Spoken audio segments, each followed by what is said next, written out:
बोईसर तारापूर MIDCला जोडणारा बोईसर जिल्हा रस्ता हा सध्या धोकादायक बनत चाललाय। रस्त्यावर ठिकठिकाणी खड्ड्यांचं साम्राज्य असून खड्ड्यांमध्ये पाणी भरल्याने वाहन चालकाला खड्ड्यांचा अंदाज न आल्याने ऑटो रिक्षाही पलटी होता होता वाचली। सुदैवाने यात कुठलीही जीवितहानी झाली नसली तर या खड्ड्यांमुळे मोठी दुर्घटना होण्याची दाट शक्यता निर्माण झाली आहे। तारापूर महाराष्ट्र औद्योगिक विकास महामंडळाच्या देखरेखीखाली येत असलेल्या या रस्त्याची देखभाल दुरुस्ती वेळेत होत नसल्याने वाहन चालकांकडून संताप व्यक्त करण्यात येतोय।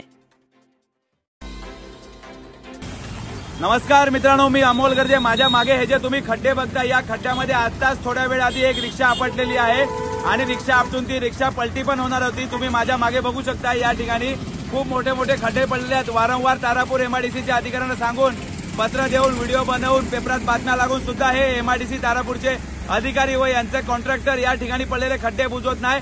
आता त्या ठिकाणी 2-4 बाईकवर देखील या खड्ड्यामध्ये पडलेले आहेत। रिक्षा पलटी होता होता वाचल्यात, मोठ्या मोठ्या ट्रक याच्यामध्ये आपटल्यात, तरी सुद्धा हे अधिकारी लक्ष देत नाहीत। आज रविवारचा दिवस आहे, कुठलेच अधिकारी या ठिकाणी स्पॉटवर नाहीत। या ठिकाणी आताच एक रिक्षा पलटी होता होता वाचले। जर हा रस्ता बंद नाही केला तर नक्की संध्याकाळपर्यंत या ठिकाणी कोणीतरी मृत्युमुखी पडेल। माझी विनंती आहे माननीय उद्योगमंत्री साहेबांना की तारापूर MIDCचे जे उपअभियंता आहेत, आम्ही वारंवार सांगून सुद्धा त्यांनी याच्यावरती आजपर्यंत कधी कारवाई केली नाहीये। या ठेकेदारावरती व हे खड्डे बुजवण्यात आलेले नाहीयेत। तरी माझी विनंती आहे व्हिडिओच्या माध्यमातून उद्योगमंत्री साहेबांना की तात्काळ या तारापूर MIDCच्या उपअभियंत्यांची या ठिकाणाहून बदली करण्यात यावी व यांच्यावरती कारवाई करावी। धन्यवाद।